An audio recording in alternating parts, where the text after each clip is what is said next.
ಜೊತೆಗೆ ದ್ವಾರಕೀಶ್ ಅವರ ಆಪ್ತ ಒಡನಾಡಿಯಾಗಿರುವಂತಹ ಸುಂದರ್ರಾಜ್ ಅವರಿದ್ದಾರೆ. ಬನ್ನಿ ಮಾತನಾಡ್ಸೋಣ.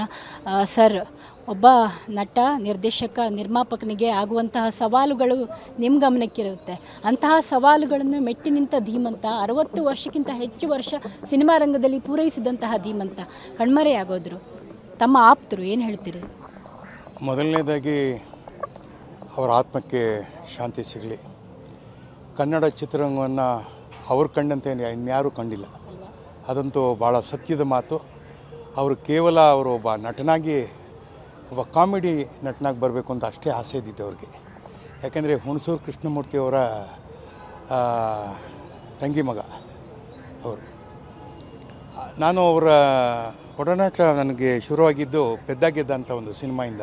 ಅದಕ್ಕೆ ಮುಂಚೆ ಅವ್ರ ಸಿನಿಮಾಗಳೆಲ್ಲ ನೋಡಿದ್ದೆ. ನಾನು ಕಾಲೇಜು ದಿನಗಳಲ್ಲಿದ್ದಾಗಲೇ ಅವರ ಸಿನಿಮಾಗಳು ನೋಡಿದ್ದೆ. ಭಾಳ ಒಂದು ವಿಶಿಷ್ಟವಾದ ಮತ್ತು ಭಾಳ ಒಂದು ಅವ್ರ ಬಗ್ಗೆ ಹೇಳಬೇಕು ಅಂತಂದರೆ ತುಂಬ ಕಷ್ಟ. ಯಾಕೆಂದರೆ ಒಬ್ಬ ಆ ಥರದ ಒಬ್ಬ ವಾಮನ ಮೂರ್ತಿ ಕನ್ನಡ ಚಿತ್ರರಂಗದಲ್ಲಿ ತನ್ನದೇ ಒಂದು ಛಾಪು ಮೂಡಿಸಿದಂಥ ಕೆಲಸ ಮಾಡಿದ್ರಲ್ಲ, ಅದು ಇವತ್ತಿಗೂ ಅವ್ರನ್ನ ಬಿಟ್ಟರೆ, ದ್ವಾರಕೀಶನ್ ಬಿಟ್ಟರೆ ಬೇರೆ ಯಾರ ಕೈಲೂ ಮಾಡೋಕ್ಕೆ ಸಾಧ್ಯ ಇಲ್ಲ. ಯಾಕೆಂದರೆ ಕೇವಲ ಒಂದು 4 ಅಡಿ ಇದ್ದುಕೊಂಡು ಅವರು ಎಂಥ ಸಾಧನೆ ಮಾಡಿಬಿಟ್ರು ಅಂತಂದರೆ ನನಗೆ ಇವತ್ತಿಗೂ ಒಂಥರ ರೋಮಾಂಚನ ಅನಿಸ್ಬಿಡುತ್ತೆ. ಯಾಕೆಂದರೆ ಅವರಲ್ಲಿದ್ದಂಥ ಒಂದು ಸಿನಿಮಾದ ಕಲ್ಚರ್ ಇತ್ತಲ್ಲ, ಅದು ಬಹುಶಃ ನಮ್ಮ ಮುಂದಿನ ಪೀಳಿಗೆಗೆ ಅದೊಂದು ನಾಂದಿ ಆಗಬೇಕು, ಅದೊಂದು ಎನ್ಸೈಕ್ಲೋಪೀಡಿಯಾ ಆಗಬೇಕು, ಅದೊಂದು ಗ್ರಂಥ ಆಗಬೇಕು, ಅದೊಂದು ಮಹಾನ್ ಯೂನಿವರ್ಸಿಟಿ ಆಗಬೇಕು ಅಂತ ಹೇಳ್ತೀನಿ. ಯಾಕೆಂದರೆ ಆ ಒಂದು ಛಲನೇ ನನ್ನನ್ನು ಇವತ್ತು ಇಲ್ಲಿ ಕರ್ಕೊಂಬಂದಿರೋದು. ಯಾಕಂದರೆ ನಾನು ಏನು ಬೇಕಾದರೂ ಸಾಧಿಸಬಲ್ಲೆ ಅಂತ ತೋರಿಸ್ಕೊಟ್ಟವರು ದ್ವಾರಕೀಶ್. ಅದಕ್ಕೆ ಅವರು ಕರ್ನಾಟಕ ಮ್ಯಾಪ್ ಮಾಡಿಬಿಟ್ಟು ಅದರೊಳಗೆ MGM ಅಂದರೆ ಮೆಟ್ರೋ ಗೋಲ್ಡ್ವಿನ್ ಮೇಯರ್ ಅಂತ ಒಂದು ಇತ್ತು. ಅದರಲ್ಲಿ ಏನಪ್ಪ ಅಂದರೆ ದೊಡ್ಡ ಒಂದು ಸಿಂಹದ ಒಂದು ಗರ್ಜನೆ. ಆ ಸಿಂಹ ಏನು ಮಾಡೋದು, ಈ ಸೈಡು 2 ಕಡೆ ನೋಡ್ಬಿಟ್ಟು ಮಧ್ಯದಲ್ಲಿ ಅಂತ ಬಾಯಿ ತೆಗೆಯೋದು. ಆದರೆ ದ್ವಾರಕೀಶ್ ಏನು ಮಾಡಿದ್ರು, ಒಬ್ಬ ಪಕ್ಕದಲ್ಲೂ ಎಡಗಡೆ ಬಲಗಡೆಗೆ ಗರ್ಜಿಸ್ಬಿಟ್ಟು ಮಧ್ಯದಲ್ಲಿ ಕರ್ನಾಟಕ ಮ್ಯಾಪ್ ನೋಡಿಬಿಟ್ಟು ನಗೋರು, ಒಂಥರ ವಿಚಿತ್ರವಾಗಿ ನಗೋರು. ನಮ್ಮೆಲ್ರಿಗೂ ಖುಷಿಯಾಗೋದು. ಬಹುಶಃ ಅವರು ಏನಂತಂದರೆ ತಮ್ಮನ್ನು 0 ಮಾಡ್ಕೊಂಬಿಟ್ಟಿದ್ರು, 0 ಮಾಡ್ಕೊಂಡ್ರು ಅವರು. ಮೊದಲನೇದಾಗಿ ಅವರು ನಂಬರ್ 1, 2, 3, 10, 100 ಅದೆಲ್ಲ ಹಾಕ್ಕೊಳ್ಳೇ ಇದೆ. ನಾನು 0, ಆ 0ಇಂದ ನಾನು ಬರ್ತೀನಿ ಅಂತ ಹೇಳಿ ಇವತ್ತು ಶೂನ್ಯ ಸಂಪಾದನೆ. ಏನು ನಾವು ಒಂದು ಮಾತನ್ನ ಹೇಳ್ತೀವಿ, ಎಲ್ಲವೂ ಪ್ರಾರಂಭ ಆಗೋದು ಒಂದು ಅಣುವಿಂದ ಶುರುವಾಗತ್ತೆ ಅಂತ. ಅಣುವಿಂದ ಶುರುವಾಗಿದ್ದು ಇವತ್ತು ಬೃಹತ್ ಮರವಾಗಿ, ಆಲದ ಮರವಾಗಿ ಬೆಳೆದ ನಿಂತಂಥ ನಮ್ಮ ದ್ವಾರಕೀಶ್ ಅವರು ಕನ್ನಡ ಚಿತ್ರರಂಗಕ್ಕೆ ಒಂದು ಮಾದರಿ. ಕೇವಲ ಕನ್ನಡ ಚಿತ್ರರಂಗಕ್ಕೆ ಮಾತ್ರ ಅಲ್ಲ, ಇಡೀ ಭಾರತೀಯ ಚಿತ್ರರಂಗಕ್ಕೆ ಮಾದರಿಯಾಗಿದ್ದರು. ಅವರು ಮಾಡಿದ ಒಂದೊಂದು ಸಿನಿಮಾಗಳಲ್ಲೂ ಒಂದು ವಿಶಿಷ್ಟತೆ ಇತ್ತು. ಬಹುಶಃ ಅವರು ಮೊದಲನೇ ಸಿನಿಮಾ ದೂರದ ಬೆಟ್ಟ ಮಾಡಿದಾಗಲೇ ಆ ದೂರದ ಬೆಟ್ಟ ಅನ್ನೋದ್ರೊಳಗೆ ಎಷ್ಟು ಅರ್ಥ ಇದೆ. ಅದಾದಮೇಲೆ ಮೇಯರ್ ಮುತ್ತಣ್ಣ, ಅದಾದಮೇಲೆ ಅವರು ಮಾಡಿದಂಥ ಅನೇಕ ಸಿನಿಮಾಗಳು ಇರ್ಬೋದು. ನೀ ಬರೆದ ಕಾದಂಬರಿ ಅವರ ಮೊದಲನೇ ನಿರ್ದೇಶನದ ಚಿತ್ರ. ಅವರು ಅಲ್ಲಿವರೆಗೂ ಒಂದು 20 ವರ್ಷಗಳು ಅವರು ದಾಟ್ಕೊಂಡ್ಬಂದಿದ್ರು. ಕಡೆಯದಾಗಿ ಅವರು ಆಪ್ತಮಿತ್ರ ಪಾರ್ಟ್ 1, ಪಾರ್ಟ್ 2 ಮಾಡಿದ್ರು. ಅವರ ಜೀವನದಲ್ಲಿ ಅನೇಕ ಜನ ಹೀರೋಗಳು ಬಂದು ಹೋದರು, ಆದರೆ ಒಬ್ಬ ವಿಷ್ಣುವರ್ಧನ್ ಥರ ಯಾರೂ ಬಂದು ಹೋಗಲಿರಲಿಲ್ಲ. ಅವರಿಬ್ಬರ ಆ ಸ್ನೇಹದ ಮಿಲನ ಇದೆಯಲ್ಲ, ಅದು ನಮಗೆ 2 ಕಣ್ಣುಗಳಿದ್ದ ಹಾಗೆ. ಅಂದರೆ ಹೇಗೆ ಒಂದು ಕಡೆ ಸಾಹಸ ಸಿಂಹ, ಇನ್ನೊಂದು ಕಡೆ ದ್ವಾರಕೀಶ್, ಈ ಇಬ್ಬರೂ ಸೇರಿಕೊಂಡು ಎಂಥ ಅದ್ಭುತವಾದ ಸಿನಿಮಾಗಳು ಕೊಟ್ಬಿಟ್ಟು ಹೊರಟೋಗ್ಬಿಡುತ್ತಂದರೆ, ಆ ಒಂದು ಸಂದರ್ಭದಲ್ಲಿ ನಾನು ಅವ್ರ ಜೊತೆ ಇದ್ದೆ.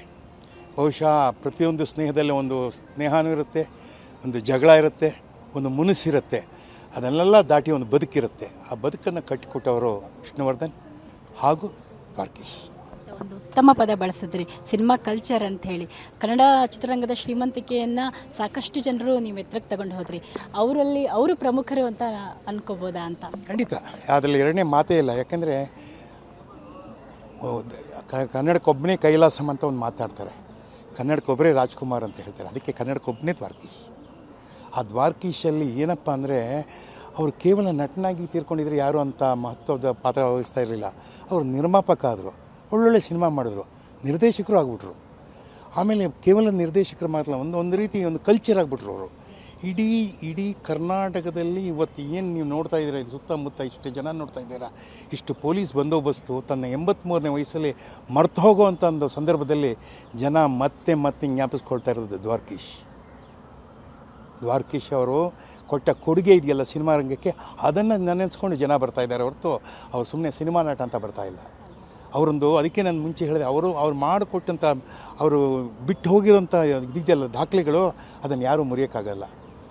ಕನ್ನಡ ಸಿನಿಮಾ ರಂಗದಲ್ಲಿ ಪ್ರಪ್ರಥಮವಾಗಿ ಒಂದು ವಿದೇಶದಲ್ಲಿ ಚಿತ್ರೀಕರಣ ಮಾಡಬೇಕು ಅಂತ ಅನಿಸಿದ್ದೆ ಅವ್ರಿಗೆ ಮಾತ್ರ ಕನಸ್ತವು, ಬೇರೆಯವ್ರಿಗೆಲ್ಲ ಯಾಕೆ ಅನಿಸ್ಲಿಲ್ಲ. ಆ ಕಾಲದಲ್ಲಿ ಬಿ ಆರ್ ಪಂತ್ಲು ಇದ್ಲು, ಆ ಕಾಲದಲ್ಲಿ ಎಂತೆಂಥ ನಿರ್ದೇಶಕರಿದ್ರು. ಆಗ ಕನ್ನಡ ಯಾರಿಗೂ ಕಮ್ಮಿ ಇಲ್ಲ, ನಾವು ಯಾರಿಗೂ ಕಮ್ಮಿ ಇಲ್ಲ ಅನ್ನುವ ಮಾತನ್ನು ಇಟ್ಕೊಂಡು ತಮಿಳು ಸಿನಿಮಾ ರಂಗ ಮಾತ್ರ ಅಲ್ಲ, ತೆಲುಗು ಅಲ್ಲ, ಹಿಂದಿ ಅಲ್ಲ, ಫಾರಿನ್ಗೆ ಹೋಗ್ಬೇಕಾಗಿರೋದು. ಕನ್ನಡ ಸಿನಿಮಾದವರು ಹೋಗ್ತೀವಿ ಅಂತ ಹೇಳಿ ಅವರು ಸಿಂಗಾಪುರದ ರಾಜ ಕೊಳ ಮಾಡಿದ್ರು, ಕಲರ್ ಸಿನಿಮಾಗಳು ಮಾಡಿದ್ರು. ಇವತ್ತಾದರೂ ನಿಮಗೆಲ್ಲ ಡಿಜಿಟಲೈಸ್ ಇದೆ, ಏನು ಬೇಕಾದರೂ ಮಾಡಿಬಿಡ್ಬೋದು. ಅವತ್ತು ಒಂದು ಥಿಯೇಟ್ರಲ್ಲಿ 3 ಶೋ ನಡೆದು ಆ ಒಂದು 3 ಶೋ 100 ದಿವಸ ಆಗಬೇಕಾದ್ರೆ ಅದರ ಕಷ್ಟ ಏನು ಅಂತ ನಮ್ಮಂಥವ್ರಿಗೆ ಮಾತ್ರ ಗೊತ್ತಾಗುತ್ತೆ. ಎಲ್ಲರನ್ನೂ ಬಳಸ್ಕೊಂಡು ಇವತ್ತಂತೂ ನಿಮಗೆ ಡಿಜಿಟಲ್ಲೇ 1000 ಜನ ತೋರಿಸ್ಬಿಡ್ಬೋದು. ಅವತ್ತು ಆ ಥರ ಇಲ್ಲ. ಅವರು ಪ್ರತಿ ಸಲ ಒಂದೊಂದು ಸಿನಿಮಾ ಮಾಡಿದಾಗಲೂ ಒಂದೊಂದು ಲೊಕೇಶನ್ ಆರಿಸ್ಕೊತಾಯಿದ್ರು. ಫಾರ್ ಎಕ್ಸಾಂಪಲ್, ನೀವು ಪೆದ್ದಾಗೆದ್ದ ಅಂತ ತೊಗೊಂಡ್ರೆ ಊಟಿ ಆರಿಸ್ಕೊಂಡ್ರೆ ಯಾಕೆ ಅವ್ರಿಗೆ ಊಟಿ ಬೇಕಾಗಿತ್ತು ಅಲ್ವಾ? ಆ ಕಥೆಗೆ ಆಧಾರಿತವಾಗಿ ಅಲ್ಲಿ ಹಾಡುಗಳು ಮಾಡಿ ಅದ್ಭುತವಾದ ಸಿನಿಮಾ ಮಾಡಿದ್ರು. ನೀವು ಬರೆದ ಕಾದಂಬರಿನೂ ಊಟಿನಲ್ಲೇ ಮಾಡಿದ್ರು. ಅವ್ರಿಗೆ ಊಟಿನೇ ತುಂಬ ಇಷ್ಟ ಅವ್ರಿಗೆ. ಯಾಕೆಂದರೆ ನಮ್ಮ ಒಂದು ಪ್ರಾಂತ್ಯ, ನಮ್ಮ ಒಂದು ಸಿನಿಮಾದು ಇದೆಯಲ್ಲ, ಹಿಂದಿನವರೆಲ್ಲ ಕಾಶ್ಮೀರಕ್ಕೆ ಹೋಗ್ತಾರೆ, ಕನ್ನಡದವರು ಅಟ್ಲೀಸ್ಟ್ ಊಟಿಗೆ ಹೋಗೋಣ, ಕೊಡೆಕೆನಾಲ್ಗೆ ಹೋಗೋಣ, ನಮ್ಮವರು ಕೂಡ ಹಸಿರಾಗಿ ಎಲ್ಲಗಳ ಜಾಗಗಳು ನೋಡಲಿ ಅನ್ನುವ ಒಂದು ಮನಸ್ಥಿತಿಯಿಂದ ಅವ್ರು ಮಾಡಿದ್ರೆ ಹೊತ್ತು ತಾನು ಎಂಜಾಯ್ ಮಾಡಬೇಕು, ಊಟಿಯಲ್ಲಿ ಹೋಗ್ಬಿಟ್ಟು ತಣ್ಣಗಿರಬೇಕು ಅಂತಲ್ಲ. ನೋಡುವ ಕಣ್ಣುಗಳಿಗೆ ತಂಪನ್ನು ಎರಚಬೇಕು ಅನ್ನೋ ಕನಸ್ಕೊಂಡಂಥ ಒಬ್ಬ ಧೀಮಂತ ನಿರ್ದೇಶಕ, ಧೀಮಂತ ನಿರ್ಮಾಪಕ, ಧೀಮಂತ ನಟ ಅಂದರೆ ದ್ವಾರಕೀಶ್. ಜೊತೆಗೆ ಅವ್ರ ಸಿನಿಮಾಗಳ ಬ್ಯೂಟಿ ನೋಡಿ ಸರ್, ಜೊತೆಗೆ ಅವಳ ಪಾತ್ರಗಳ ಬ್ಯೂಟಿ ನೋಡಿ, ಎಷ್ಟು ವರ್ಸಿಟೈಲ್ ಆಗಿ ಮಾಡ್ತಿದ್ರು ಅಂದರೆ, ಹಾಸ್ಯ ನಟ ಆಗಿದ್ದವರು ಸೀರಿಯಸ್ ಕ್ಯಾರೆಕ್ಟರ್ ಕೂಡ ಬರ್ತಾರೆ, ಅದರಲ್ಲೂ ಯಶಸ್ಸು ಕಾಣ್ತಾರೆ. ಇಲ್ಲ, ಅದೊಂದೇ ಅಲ್ಲ, ಅವ್ರು ಮಾತ್ರ ಅವರು ವಿಜೃಂಭಿಸ್ಕೊಳ್ಳಿಲ್ಲ. ಇಲ್ಲೂ ಕೂಡ ಗಿರೀಶ್ ಕಾರ್ನಾಡ್ ಅಂತ ಕಲಾವಿದರನ್ನ ಬಳಸ್ಕೊಂಡ್ರು, CR ಸಿಂಹ ಅಂತ ಕಲಾವಿದರನ್ನ ಬಳಸ್ಕೊಂಡ್ರು, ಲೋಕೇಶ್ ಅಂತ ಕಲಾವಿದರನ್ನ ಬಳಸ್ಕೊಂಡ್ರು, ಆಮೇಲೆ ಲೋಹಿತಾಶ ಅಂತ ಕಲಾವಿದರನ್ನ ಬಳಸ್ಕೊಂಡ್ರು, ಸುಂದರರಾಜ್ ಅಂತ ಕಲಾವಿದರನ್ನ ಬಳಸ್ಕೊಂಡ್ರು. ಅಂದರೆ ರಂಗಭೂಮಿಯಿಂದ ಬಂದಂಥ ಪ್ರತಿಯೊಬ್ಬ ಕಲಾವಿದನ್ನು ಅವ್ರು ಬಳಸ್ಕೊಂಡಿದ್ದಾರೆ. ಅವರು ಕೊಟ್ಟಂಥ ರಂಗಭೂಮಿಗೆ ಕೊಟ್ಟಂಥ ಕೊಡುಗೆ ಅಂತ ಏನಾದರೂ ಇವತ್ತು ಹೇಳಿದ್ರೆ ಅದು ಅವ್ರಿಗೂ ಸೇರುತ್ತೆ. ಅದಕ್ಕೆ ಇವತ್ತು ರವೀಂದ್ರ ಕಲಾಕ್ಷೇತ್ರದಲ್ಲಿ ನಾನು ನಿಂತ್ಕೊಂಡು ಅಂತಿಮ ನಮನ ಮತ್ತು ಅವ್ರಿಗೆ ಒಂದು ವಿದಾಯವನ್ನು ಹೇಳ್ತಾ ಇದ್ದೀವಿ ಅಂತಂದರೆ, ಅದು ರಂಗಭೂಮಿಯ ಕಲಾವಿದರುಗಳು, ನಾವೆಲ್ಲ ಅವ್ರನ್ನ ಕಂಡಂಥ, ನೋಡಿದಂಥ, ಪ್ರೀತಿಸಿದಂಥ ಒಂದು ಮಹಾನುಭಾವ ದ್ವಾರಕೀಶ್. ನೋಡಿ ಸರ್, 18 ವರ್ಷ ಅವರು ಸೋಲನ್ನ ಕಾಣ್ತಾರಂತೆ. ಅದನ್ನು ಹೆಂಗೆ ಆರಾಮಾಗಿ ಸ್ವೀಕರಿಸಿದ್ರು ಅಂದರೆ, ನಾನು ಒಂದಿನ ಗೆಲ್ತೀನಿ ಅನ್ನುವಂಥದ್ದು ಅವ್ರು ಹೆಂಗೆ ಇನ್ಸ್ಪಿರೇಷನ್ ಅಲ್ವಾ ಈ ಸಮಾಜಕ್ಕೆ ಅಂತ ಅಲ್ವಾ? ಯಾಕಂದರೆ 1-2 ಸಿನಿಮಾ ಸೋತ್ಕೊಂಡು ನಾವು ಸೋತು ಹೋದ್ವಿ ಅಂತ ಹೇಳಿ ಆಕಾಶ ತಲೆ ಮೇಲೆ ಬಿತ್ತು ಅನ್ನೋ ಥರ ಇರುವಂತಹ ಜಾಗದಲ್ಲಿ, ಅದೇ ಜಾಗದಲ್ಲಿ ನಾನು ಎದ್ದು ಬರ್ತೀನಿ ಅನ್ನೋಂಥ ಒಂದು ಧೀಮಂತಿಕೆ ಅವರಲ್ಲಿ ಇತ್ತಲ್ಲ. ಅದಕ್ಕೆ ಹೇಳಿದ್ದು, ಅವರು ಮೃಷ್ಟಾನ್ನವನ್ನು ನೋಡಿದ್ದಾರೆ, ತಂಗಳನ್ನು ತಿಂದಿದ್ದಾರೆ. ಆ ತಂಗಳನ್ನು ತಿನ್ನೋ ಟೈಮಲ್ಲಿ ಎಲ್ಲರೂ ಇರಲಿಲ್ಲ, ನಾನಿದ್ದೆ. 84ನೇ ಇಸ್ವಿನಲ್ಲಿ ಕರ್ನಾಟಕದಲ್ಲಿ ಅವ್ರ ಮೇಲಾದಂಥ ದಾಳಿ ಸಂದರ್ಭದಲ್ಲಿ ಅವರು ಬೆಂಗಳೂರಿನಲ್ಲಿ ಇರಬಾರ್ದು, ಕರ್ನಾಟಕದಲ್ಲಿ ಇರಬಾರ್ದು ಅಂತ ಹೇಳಿದಾಗ, ಮದ್ರಾಸ್ನಲ್ಲಿ ವುಡ್ಲ್ಯಾಂಡ್ಸ್ ಹೋಟೆಲಿ ಒಂದೇ ಒಂದು ಸಿಂಗಲ್ ರೂಮಲ್ಲಿ 5 ಜನ ಮಕ್ಕಳ ಜೊತೆಗೆ, ಅಂಬುಜಾ ಜೊತೆಗೆ ಇದ್ಕೊಂಡು ಕ್ಯಾರಿಯರ್ ಊಟ ತಿಂದ್ಕೊಂಡು, ಆ ಕ್ಯಾರಿಯರ್ ಊಟದಿಂದ ತಿಂದು ಮತ್ತೆ ಇಡೀ ಕರ್ನಾಟಕಕ್ಕೆ ಮೃಷ್ಟಾನ್ನವನ್ನು ಕೊಟ್ಟಂಥ ಧೀಮಂತ ನಿರ್ದೇಶಕ, ನಿರ್ಮಾಪಕ ಕೇವಲ ದ್ವಾರಕೀಶ್ ಮಾತ್ರ ಆಗೋಕ್ಕೆ ಸಾಧ್ಯ. ಸರ್, ಆ ಘಟನೆ ನಾನು ಸ್ವಲ್ಪ ರೀಕಾಲ್ ಮಾಡ್ಕೊಂಡು, ಅದು ರೀಕಾಲ್ ಅಂತ ಎಲ್ಲ ಹೇಳಬೇಕಾಗಿಲ್ಲ, ನಾನು ಯಾರ ಮೇಲೂ ದ್ವೇಷಿಸ್ತಾ ಇಲ್ಲ. ಇವತ್ತು ಯಾರು ಏನು ತಪ್ಪು ಮಾಡಿದ್ದಾರೆ, ಯಾರು ಏನು ಮೆಚ್ಕೊಂಡಿದ್ದಾರೆ, ಯಾರು ಏನು ಮಾಡ್ತಾಯಿದ್ದಾರೆ ಅವ್ರಿಗೆ ಮಾತ್ರ ಗೊತ್ತು. ಆದರೆ ಅದು ಆಗಿತ್ತು ಕಹಿ ಘಟನೆ ಅಷ್ಟೇ. ಅದೊಂದು ಮಾತ್ರ ಹೇಳಕ್ಕೆ ಆಗ್ತೀನಿ, ನಾನು ಯಾರನ್ನೂ ದೂಷಿಸಕ್ಕೆ ಹೋಗಲ್ಲ. ಯಾಕೆಂದರೆ ಇವತ್ತು ಯಾರ್ಯಾರು ಏನೇನು ತಪ್ಪುಗಳು ಮಾಡಿದ್ರು, ಅವ್ರ ವಿರುದ್ಧ ಏನು ದಾಳಿ ಮಾಡಿದ್ರು, ಅವರೂ ಬದುಕಿಲ್ಲ, ಇವರೂ ಬದುಕಿಲ್ಲ. ಅದರಿಂದ ಬದುಕದೇ ಇರೋರ ಬಗ್ಗೆ, ಇಲ್ಲದೇ ಇರೋರ ಬಗ್ಗೆ ಮಾತಾಡೋದು ಅಷ್ಟು ಉಚಿತ ಅಲ್ಲ. ಅಷ್ಟು ವರ್ಷ ಒಂದು ಅದಾದಮೇಲೆ ಅವರಿಗೆ ಆಪ್ತ ಮಿತ್ರ ಒಂದು ಸಕ್ಸಸ್ ಕಾಣುತ್ತೆ, ಅದರಲ್ಲಿ ತಾವು ಕೂಡ ಜೊತೆಯಾಗಿದ್ರಿ, ಅದ್ರ ಬಗ್ಗೆ ಹೇಳಿ. ಯಾಕೆಂದರೆ ಆಪ್ತ ಮಿತ್ರ ಮಾಡುವ ಸಂದರ್ಭದಲ್ಲಿ ಆ ಸಿನಿಮಾ ಮಾಡಬೇಕಾ ಬೇಡವಾ ಅನ್ನೋ ಒಂದು ಚರ್ಚೆಯಲ್ಲಿ ನಾನು ವಿಷ್ಣುವರ್ಧನ್ ಪಾಲ್ಗೊಂಡಿದ್ವಿ. ಇಲ್ಲ ನಾನು ಮಾಡಲ್ಲ ಅಂತ ನಾನು ಹೇಳಿದೆ. ಇಲ್ಲ, ನೀವಿಬ್ಬರು ಅತ್ಯಂತ ಅದ್ಭುತವಾದ ಪ್ರಾಣ ಸ್ನೇಹಿತರು, ನಾನಲ್ಲ ನೀನು. ಯಾಕೆಂದರೆ ನಾನು ವಿಷ್ಣುವರ್ಧನ್ ಹೋಗೋಬಾರ ಅಂತ ಕರಿತಾ ಇದ್ದೆ ಆ ಸಂದರ್ಭದಲ್ಲಿ. ಯಾಕೆಂದರೆ ಇಲ್ಲಪ್ಪ ಕುಮಾರ, ನೀನು ಮಾಡು, ಯಾಕೆಂದರೆ ಆ ಮನುಷ್ಯ ಮತ್ತೆ ನಿನ್ನ ಜೊತೆ ಸೇರಬೇಕು ಅಂತ ಆಸೆ ಪಡು. ಇಲ್ಲ ಇಲ್ಲ ಇಲ್ಲ ಇಲ್ಲ ಅವರು ಸಿನಿಮಾ ನನ್ನ ಜೊತೆ ಮಾಡ್ತಾರೆ, ಆಮೇಲೆ ಲಾಭ ಮಾಡಿಕೊಂಡು ತೆಲುಗು ಮಾಡ್ತಾರೆ, ತಮಿಳು ಮಾಡ್ತಾರೆ ಅಂತ ಹೇಳ್ತಿದ್ರು. ಇಲ್ಲೆಲ್ಲ ಕನ್ನಡನೇ ಮಾಡ್ತಾ ಇರೋದು, ಮಲಯಾಳಂ ಸಬ್ಜೆಕ್ಟ್ ಅದು ಅಂತ ಹೇಳಿ ಆ ಸಿನಿಮಾದಲ್ಲಿ ರಮೇಶ್ ಅರವಿಂದು, ಅದೇ ಥರ ವಿಷ್ಣುವರ್ಧನ್ನು, ಅದೇ ಥರ ಇನ್ನೆಲ್ಲ ನಟರುಗಳು ಇದ್ದರು. ಆ್ಯಕ್ಚುಲಿ ನಾನು ಮಾಡಬೇಕಾಗಿತ್ತು, ಸಮಯದ ಅಭಾವದಿಂದ ನಾನು ಮಾಡೋಕ್ಕಾಗಿಲ್ಲ. ಪ್ರಮಿಳಾ ಜೋಶಿ ಮಾಡಿದ್ರು. ಕುಟುಂಬದ ಹೌದು, ಅದಕ್ಕೆ ಹೇಳಿದೆ. ಯಾಕೆಂದರೆ ಒಂದು ಇಡೀ ಕುಟುಂಬ ಕೂತ್ಕೊಂಡು ನೋಡುವಂಥ ಸಿನಿಮಾ ಮಾಡೋ ತಾಕತ್ತಿದ್ದು ದ್ವಾರಕೀಶ್ಗೆ. ಅವ್ರು ಯಾವತ್ತೂ ಡಬಲ್ ಮೀನಿಂಗ್ ಡೈಲಾಗ್ ಇಟ್ಕೊಂಡು ಅಥವಾ ಯಾವುದೋ ಒಂದು ಸಿನಿಮಾ ಮಾಡಲಿಲ್ಲ. ಬಟ್ ಎಲ್ಲರೂ ಕೂತ್ಕೊಂಡು ಅದು ರಾಯರು ಬಂದರು ಮಾವನ ಇದು ಮನೆಗೆ ಇರ್ಬೋದು, ಅಥವಾ ಪೆದ್ದಾಗೆದ್ದ ಇರ್ಬೋದು, ಅಥವಾ ಅವರು ಮಾಡಿದಂಥ ಮೇಯರ್ ಮುತ್ತಣ್ಣ ಆಗಿರ್ಬೋದು. ಇವತ್ತಿಗೂ ಮೇಯರ್ ಮುತ್ತಣ್ಣ ಅಂದರೆ ಯಾರಿಗಾದ್ರು ಗೊತ್ತದು? ಇವತ್ತು ಮೇಯರ್ನ ಒಬ್ಬ ರಾಜ್ಕುಮಾರ್ ಇಟ್ಕೊಂಡು ಮೇಯರ್ ಮುತ್ತಣ್ಣ ಎಷ್ಟು ಅದ್ಭುತವಾಗಿ ಮಾಡಿದ್ರು. ಪೊಲಿಟಿಕಲ್ ಆವಾಗಲೇ ಅದಾದ ಮೇಲೂ ತುಂಬ ಸಿನಿಮಾಗಳು ಅವ್ರಿಗೊಂದು ವಿಷನ್ ತುಂಬ ಇತ್ತು. ಆ ವಿಷನರಿ ಅಂತ ಹೇಳಬೇಕಾಗತ್ತೆ. ಮಿಷನರಿ ಕಲ್ಚರಲ್ ಮ್ಯಾನ್ ಅಂದರೆ ದ್ವಾರಕೀಶ್. ನಾನು ಒಬ್ಬ ದ್ವಾರಕೀಶ್ನೊಬ್ಬ ಚಾರ್ಲಿ ಚಾಪ್ಲಿನ್ ಹೋಲಿಸ್ಬೋದು ಅವ್ರನ್ನ. ಕೊನೆ ಘಳಿಗೆವರೆಗೂ ಒಂದು ಚೌಕವರೆಗೂ ಮೊನ್ನೆ ಆಯುಷ್ಮಾನ್ ಭವವರೆಗೂ ನಿರ್ಮಾಣದಲ್ಲಿ ಬಂದರವರು. ಬರ್ತಿ 60 ವರ್ಷ ಸರ್ ಅಲ್ವಾ, ಅಷ್ಟೊಂದು ಅವರಿಗೆ ಅನುಭವ ಇದೆ. ಇವತ್ತು ತಮ್ಮ ಲಾಸ್ಟ್ ಒಡನಾಟ ಅವರು ಯಾವತ್ತು ಮೀಟ್ ಮಾಡಿಲ್ಲ? ಹೋದ ವರ್ಷ ಅವರ 80ನೇ ಹುಟ್ಟುಹಬ್ಬಕ್ಕೆ ಮೀಟ್ ಮಾಡಿದ್ವಿ. ಅವ್ರ ಮನೇಲಿ ಹೋಗಿ ಮಾತಾಡಿದ್ವಿ. ಅವ್ರ ಜೊತೆ ಸಾಕಷ್ಟು ಸಮಯವನ್ನು ಕಳೆದ್ವಿ. ನಾನೊಬ್ಬನೇ ಅಲ್ಲ, ಅನೇಕ ನಮ್ಮ ಹಿರಿಯ ಕಲಾವಿದರೆಲ್ಲ ಬಂದಿದ್ರು ಅವತ್ತು. ಶ್ರೀನಾಥ್ ಆದಿಯಾಗಿ ಹಿಡಿದುಕೊಂಡು ರಮೇಶ್ ಭಟ್ ಆಗಿರ್ಬೋದು, ಶ್ರೀನಿವಾಸ ಮೂರ್ತಿ ಆಗಿರ್ಬೋದು, ದೊಡ್ಡಣ್ಣ ಆಗಿರ್ಬೋದು, ಎಲ್ಲ ನಾನೇನು ಹೆಸರು ಹೇಳಬೇಕಾದ ಅವಶ್ಯಕತೆ ಇಲ್ಲ. ಇವತ್ತಿಗೂ ನಮ್ಮಲ್ಲಿ ಕೇವಲ ಬೆರಳೆಣಿಕೆಯ ಸೀನಿಯರ್ ಆರ್ಟಿಸ್ಟ್ಗಳಿರೋದು. ಕೇವಲ ಇನ್ನೊಂದು 5-6 ಜನ ಇದ್ದಾರೆ ಅಷ್ಟೇ. ನೋಡಿ, ಕನ್ನಡ ಚಿತ್ರರಂಗದಲ್ಲಿ ಆ 5-6 ಜನಗಳಿಗೆ ಏನು ಗೌರವ ಕೊಡ್ತಾರೆ ಅನ್ನೋದು ನಾವೇ ನೋಡ್ಕೋಬೇಕಾಗತ್ತೆ ಇನ್ನು ಮುಂದೆ.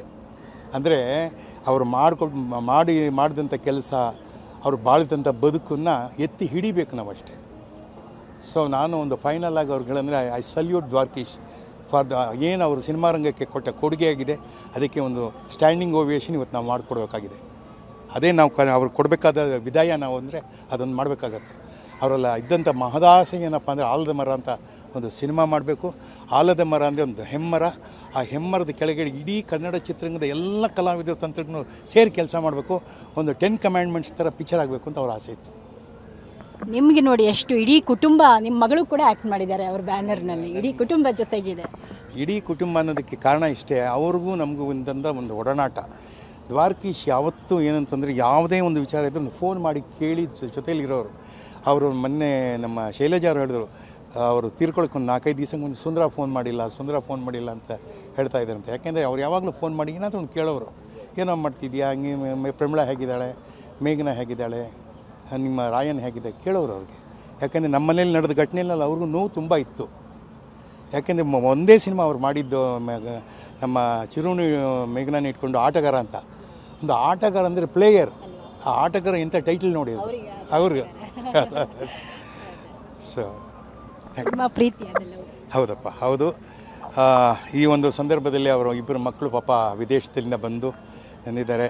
ಯಾಕೆಂದರೆ ಈಗ ಅವರಲ್ಲಿ ನಾನು ಕಂಡಂಥ ಏನಪ್ಪ ಅಂದರೆ ಅವನು ಯೋಗಿ ಬಂದು ನಿಜವಾಗ್ಲೂ ಹೆಸರಿರ್ತಕ್ಕಂಥ ಯೋಗಿನೇ ಅವನು ಚಿತ್ರ ನಿರ್ಮಾಣವನ್ನು ಮುಂದುವರಿಸ್ಕೊಂಡು ಹೋಗಬೇಕು. ಆ ಒಂದು ಬಲವನ್ನು ಮತ್ತು ಅವನಿಗೆ ನೀಡಬೇಕಾದ ಸಹಕಾರವನ್ನು ಕನ್ನಡ ಚಿತ್ರರಂಗದ ನಾವುಗಳೆಲ್ಲ ನಿಂತು ಅವನಿಗೆ ಸಹಾಯ ಮಾಡ್ತೀವಿ ನಾವು ಮಾತನ್ನ ಈ ಸಂದರ್ಭದಲ್ಲಿ ಹೇಳೋಕ್ಕೆ ಇಷ್ಟಪಡ್ತೀನಿ. ಥ್ಯಾಂಕ್ ಯು ಸರ್ ಮಾತನಾಡೋದಕ್ಕೆ. ಸೊ ಇದು ಹಿರಿಯ ನಟ ಸುಂದರ್ರಾಜ್ ಅವರ ಮಾತಾಗಿತ್ತು. ಕ್ಯಾಮ್ರಾ ಪರ್ಸನ್ ಪರಮೇಶ್ ಜೊತೆ ಭಾರತಿ, ಪಬ್ಲಿಕ್ ಟಿವಿ.